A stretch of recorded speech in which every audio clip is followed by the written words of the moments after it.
proposta de emenda à Constituição alternativa apresentada no Senado reduz estouro do teto para 70 bilhões de reais. Lula tem alta após retirar lesão na laringe no Hospital Sírio-Libanês em São Paulo. E você vai ver também.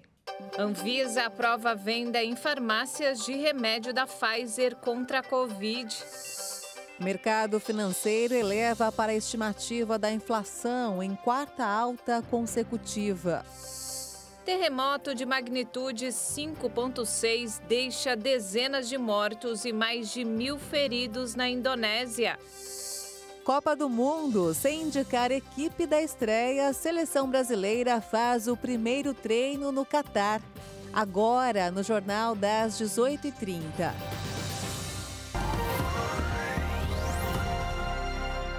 Olá, boa noite. São 18 horas e 31 minutos pelo horário de Brasília. Boa noite. Você acompanha agora as principais notícias do Brasil e do mundo desta segunda-feira. E uma PEC alternativa foi apresentada no Senado. Além de limitar a validade até julho de 2023, ela pode reduzir o estouro do teto de gastos para 70 bilhões de reais. A proposta limita a validade até julho de 2023. O Senado Federal recebeu uma proposta de emenda à Constituição alternativa ao texto apresentado pela equipe de transição, com redução de 105 bilhões de reais do sugerido pelo novo governo. A PEC alternativa sugere 70 bilhões de reais do teto de gastos, valor necessário para a manutenção do Bolsa Família de R$ 600 reais, e mais R$ 150 reais por criança às famílias que tenham crianças de até 6 anos. A PEC ainda limita a validade até 17 de julho de 2023. O relator do orçamento, senador Marcelo Castro, já tinha alertado para a insatisfação de parte dos parlamentares quanto ao valor de 175 bilhões de reais e a falta de uma data limite para a PEC. A previsão é de votar a proposta no Senado em 29 de novembro. Para começar a tramitar, uma PEC precisa da assinatura de 27 senadores. Ela deve passar pela Comissão de Constituição e Justiça e depois pelo plenário, no qual precisa de pelo menos 49 votos favoráveis em cada um dos turnos de votação. Se aprovado, o texto segue para a Câmara e precisa de mais 308 votos favoráveis dos 513 deputados. A equipe do senador Tasso Gereissati afirmou que o tucano vai protocolar hoje uma proposta de emenda constitucional em contraponto à PEC do estouro. Chamada por ele de PEC da sustentabilidade social, ela prevê a expansão permanente de 80 bilhões de reais do teto de gastos para direcionamento de despesas com programas de transferência, saúde, educação, ciência e cultura. A proposta também mantém o teto de gastos como âncora fiscal. O ex-ministro do Planejamento e da Fazenda, Nelson Barbosa, afirmou hoje que o valor para as despesas do orçamento de 2023 é inferior ao deste ano. A proposta enviada pelo governo Bolsonaro em agosto prevê um percentual 17,6% menor do Produto Interno Bruto.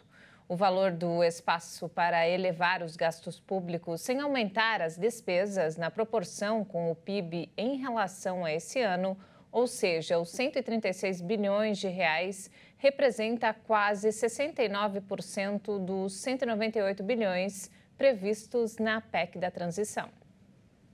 O programa Auxílio Brasil incluiu 400 mil famílias no benefício de outubro para novembro. O programa vai pagar esse mês um total de 13 bilhões, o que corresponde a um valor médio de R$ 607,57 por família. O Nordeste continua à frente no número de famílias contempladas pelo Auxílio Brasil, com mais de 9 milhões de beneficiários em 1.794 municípios da região, seguido pelo Sudeste, Norte, Sul e Centro-Oeste. O Vale Gás, que é pago a cada 2 meses dentro do calendário do programa, vai voltar a ser pago em dezembro. Atualmente, mais de 5 milhões e 600 mil famílias recebem 100% do valor da média nacional do botijão de gás de cozinha de 13 quilos. O Auxílio Brasil é destinado a famílias em situação de extrema pobreza e o pagamento é feito de acordo com o número final da inscrição social. E o presidente eleito Lula recebeu alta nesta manhã, depois de ter sido operado no domingo para retirar uma lesão na laringe detectada em exames recentes. A informação foi divulgada pelo Hospital Sírio-Libanês em São Paulo, onde Lula foi atendido. De acordo com o boletim médico, o procedimento foi um sucesso e descartou a possibilidade de surgimento de tumores pelo aumento anormal de células. A lesão havia sido detectada em exames de rotina realizados no último dia 12. Fumante durante 50 anos, Lula deixou de usar cigarros em janeiro de 2010, depois de ser internado para tratar de uma crise de hipertensão.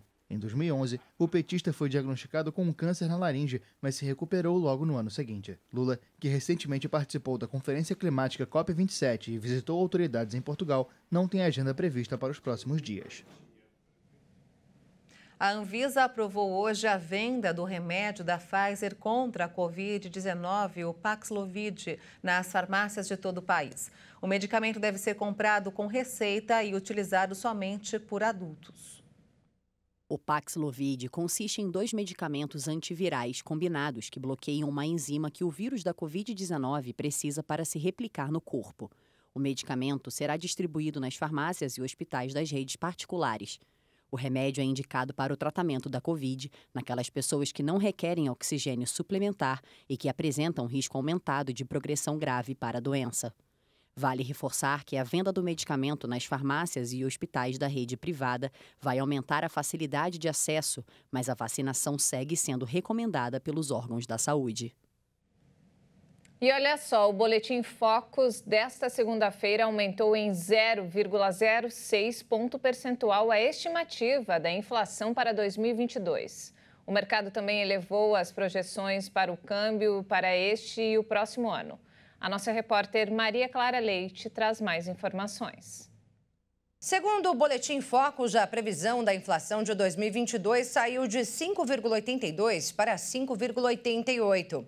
Com esse resultado, a inflação acumulada de janeiro a outubro chega a 4,70% e nos últimos 12 meses fica em 6,47%.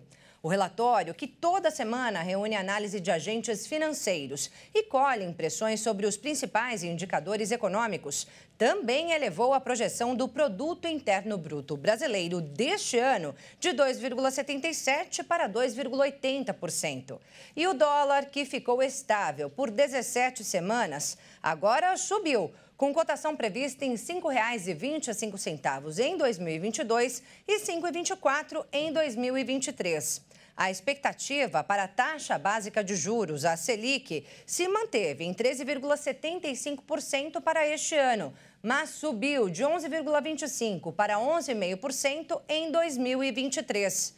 O Boletim Focus reflete o cenário fiscal brasileiro ainda incerto em meio à transição de governos. Sobre isso, eu conversei com o economista e professor do Mackenzie, Agostinho Pascalíquio, que traz agora uma análise desse tema. Veja.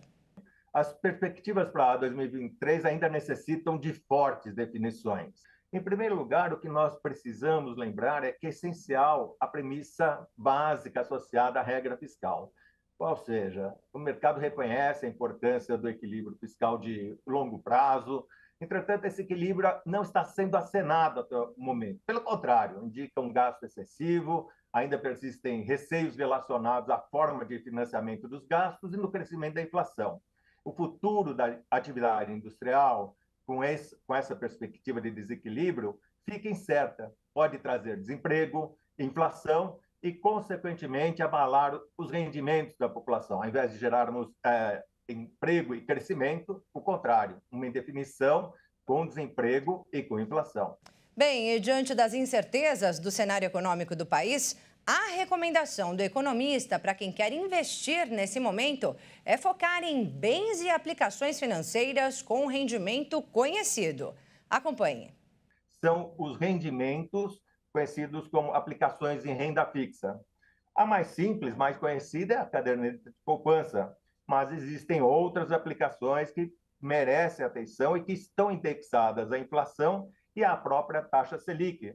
É um momento de transição, cautela do lado do consumidor, evitar o investimento em títulos de renda variável que pode acumular muita volatilidade, trazer preocupações, e na volatilidade temos uma coisa curiosa, nós ficamos com ansiedade, e a ansiedade pode fazer com que quem não é profissional saia no momento sempre inadequado dessas aplicações financeiras.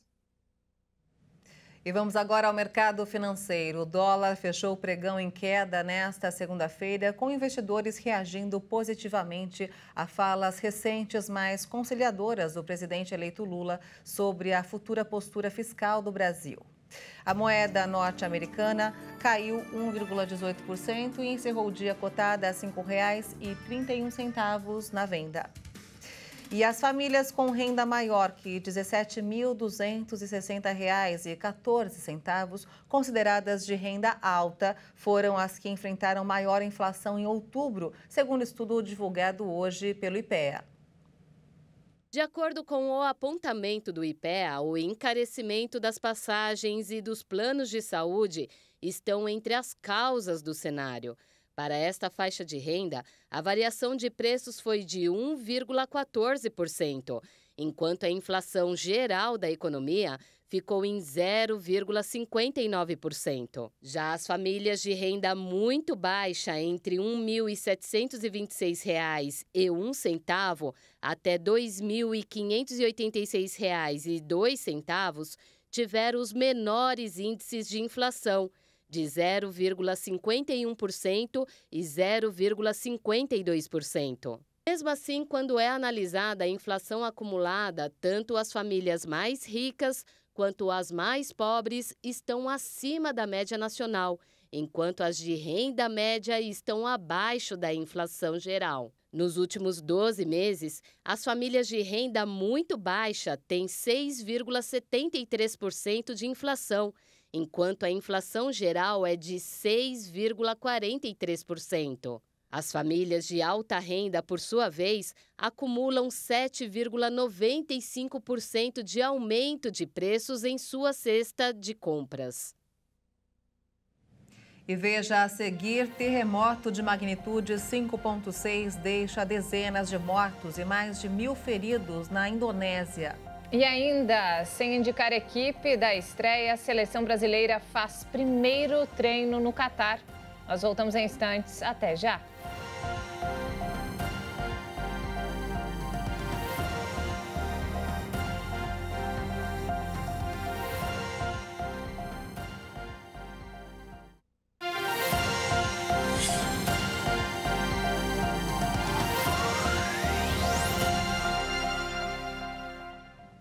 E nós estamos de volta, 18 horas e 45 minutos pelo horário de Brasília. Estudantes de todo o Brasil realizaram ontem o segundo dia de provas do Exame Nacional do Ensino Médio, o Enem. Mais de 2.300.000 estudantes compareceram e a taxa de abstenção ficou em 31,9%, dentro da média histórica. A aplicação do exame começou às 1h30 da tarde e os estudantes tiveram 5 horas para responder 90 questões objetivas de matemática e ciências da natureza. Este ano, a prova, que foi apresentada nas versões impressa e digital, abordou temas importantes como a Covid-19 e a produção de combustíveis. De acordo com o balanço divulgado nesta segunda-feira pelo Instituto Nacional de Estudos e Pesquisas Educacionais Anísio Teixeira, 68,1% dos estudantes inscritos compareceram no segundo dia. 73% compareceram no primeiro dia. Já a versão digital da prova teve uma taxa de abstenção acima dos 50% nos 2 dias. Os pedidos de reaplicação do exame poderão ser feitos no portal do INEP a partir desta segunda-feira e seguirão até o dia 25 de novembro. Têm o direito de fazer a solicitação estudantes que perderam a prova por motivos previstos no edital, como infecção por doenças contagiosas ou problemas logísticos no local da aplicação. Os gabaritos oficiais serão divulgados no próximo dia 23 de novembro e o resultado individual ficará disponível em janeiro. Nos destaques internacionais, olha só que alarmante. A Organização Mundial da Saúde alertou hoje que o próximo inverno pode ser uma ameaça à vida de milhões de ucranianos devido a uma série de ataques russos contra o sistema de energia do país. O alerta foi feito pelo diretor regional da Organização Mundial da Saúde para a Europa, Hans Kluge. Metade da infraestrutura de energia da Ucrânia está danificada ou destruída. Isso já está tendo efeitos indiretos no sistema de saúde e na saúde das pessoas. Simplificando, este inverno será sobre sobrevivência. A OMS verificou até agora 703 ataques à saúde desde que a guerra começou há 9 meses. Essa é uma clara violação do direito humanitário internacional e das regras da guerra. O diretor espera que entre 2 milhões a 3 milhões de pessoas deixem suas casas em busca de calor e segurança. Famílias que enfrentarão desafios de saúde, incluindo infecções respiratórias como a Covid, pneumonia, gripe, entre outras doenças. A OMS informou também, nesta segunda-feira, que está trabalhando para desenvolver uma nova lista de patógenos prioritários que podem provocar uma pandemia ou surtos de uma doença e que exigiriam, portanto, monitoramento. Como parte desse processo, a Agência de Saúde reuniu mais de 300 cientistas para observar mais de 25 famílias de vírus e bactérias. Neste domingo, os representantes de vários países conseguiram chegar a um acordo na COP27. Foi aprovada a criação de um fundo histórico de compensação por perdas e danos provocados pela mudança climática. A Conferência do Clima da ONU aprovou neste domingo a criação de um fundo de perdas e danos para os países particularmente vulneráveis às mudanças climáticas, uma demanda histórica das nações mais pobres. Ao final de uma negociação atribulada, que foi prolongada por mais de 24 horas, as delegações também concordaram em trabalhar para obter uma redução rápida, profunda e sustentável das emissões dos gases de efeito estufa, para continuar os esforços de limitar o aumento da temperatura do planeta a 1,5 graus. Meus amigos, ouvimos os apelos e respondemos. Hoje, aqui em Sharm el-Sheikh, estabelecemos o primeiro fundo dedicado para perdas e danos, um fundo que tem estado tanto tempo em formação. Mas a declaração final foi criticada e considerada pouco ambiciosa pelo secretário-geral da ONU, Antônio Guterres, e pela União Europeia. Esta COP deu um passo muito importante em direção à justiça. Recebo bem a decisão de estabelecer um fundo de perdas e danos e de colocá-lo em operação no próximo período. Claramente, isso não será suficiente, mas é um sinal político muito necessário para reconstruir confiança. As vozes daqueles que estão na linha de frente da crise climática precisam ser ouvidas. Os quase 200 membros da COP27 precisaram negociar até a madrugada deste domingo para um acordo de texto final, que gerou reações contrastantes.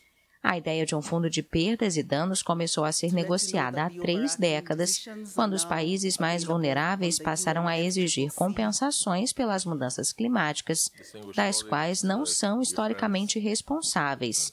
Um comitê de transição integrado por 24 países vai elaborar durante um ano os detalhes sobre o funcionamento e o financiamento da iniciativa, com o objetivo de obter uma aprovação na COP28 no final de 2023, um ano antes do prazo previsto até agora. O financiamento recairá basicamente sobre os países ricos, aqueles que mais contribuíram para o aquecimento global. 162 pessoas morreram e mais de 1.000 ficaram feridas após um terremoto de atingir a ilha de Java, na Indonésia. O epicentro do terremoto de 5,6 graus de magnitude foi registrado perto da cidade de Cianjur, a uma profundidade de apenas 10 quilômetros. O governador da região disse que o número de mortos e feridos ainda pode subir, porque ainda há muitas pessoas debaixo dos escombros. O tremor danificou mais de 1.300 casas e deixou mais de 13 mil pessoas desabrigadas. Em Jakarta, capital da Indonésia, que fica a 75 quilômetros, os moradores sentiram o tremor e tiveram que deixar os prédios por precaução.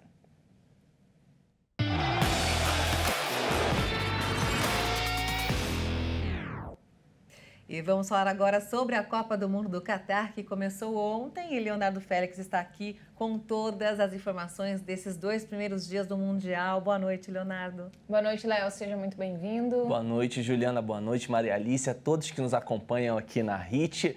Na primeira partida de hoje, a Inglaterra goleou o Irã por 6-2 na estreia do Grupo B. A equipe do técnico Gareth Southgate foi soberana durante todo o jogo, impôs seu ritmo e conseguiu quebrar a retranca iraniana montada pelo técnico português Carlos Queiroz. Com insistência, toque de bola, bom jogo coletivo e muita movimentação, a Inglaterra deu seu cartão de visitas na estreia no Mundial do Catar, no estádio Khalifa, em Al Rayyan. Foram 3 gols no primeiro tempo, com Bellingham, Saka e Sterling. Na segunda etapa, Saka marcou mais uma vez. Taremi descontou para o Irã. Rashford e Grealish ampliaram para a Inglaterra. Taremi fez de pênalti o segundo gol iraniano no último lance da partida e impediu a marca de maior goleada inglesa na história das Copas do Mundo. E no segundo jogo de hoje, a Holanda venceu Senegal por 2-0 em partida pelo Grupo A. A vitória holandesa veio com mais dificuldade do que se imaginava, principalmente pelo fato de Senegal não ter o seu astro Mané, cortado da Copa do Mundo por lesão. Os 2 gols foram marcados depois dos 39 minutos do segundo tempo. Após o cruzamento feito por De Jong, Gakpo se antecipou os zagueiros ao goleiro Mendy e concluiu de cabeça. Já nos acréscimos, Klaassen aumentou para os holandeses e garantiu 2-0 para o time laranja. Agora a Holanda divide a liderança do Grupo A com o Equador, que na partida de abertura do Mundial superou o Catar pelo mesmo placar. E acabou agora há pouco a partida entre Estados Unidos e País de Gales, empate em 1-1. O EA marcou para os norte-americanos e Bale fez de pênalti para os galeses em partida válida pelo Grupo B. E amanhã, o terceiro dia da Copa do Catar, marca a estreia dos grupos C e D. A partir desta terça-feira serão 4 partidas por dia nas 2 primeiras rodadas da fase de classificação do torneio. Vamos conferir agora os jogos de amanhã. Às 7 da manhã, a Argentina e a Arábia Saudita jogam pelo Grupo C. Às 10 da manhã, abrindo o Grupo D, tem Dinamarca e Tunísia. À 1 da tarde, duelam México e Polônia, em partida do Grupo C. E fechando o dia, às 4 da tarde, entram em campo a atual campeã mundial, França, contra a Austrália, no Grupo D. Vamos falar agora de Brasil. A seleção brasileira fez o seu segundo treino lá no Catar. O técnico Tite fez mistério e não permitiu que a imprensa acompanhasse a atividade.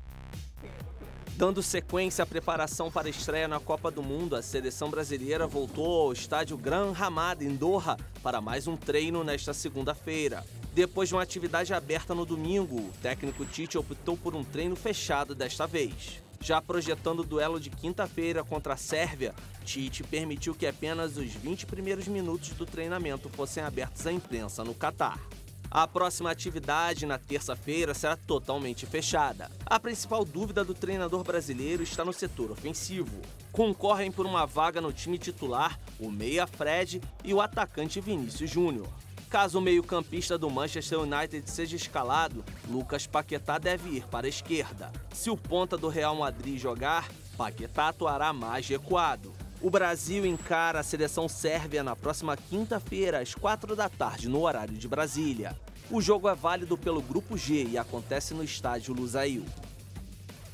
É isso aí, eu volto amanhã com mais informações da Copa do Mundo. Com você, Maria, Alice e Juliana. Obrigada, Léo. Uma ótima noite. Obrigada, Léo, e até amanhã. Até amanhã. E o Jornal das 18h30 fica por aqui. Você acompanha outras informações durante a nossa programação. Obrigada pela companhia e até amanhã.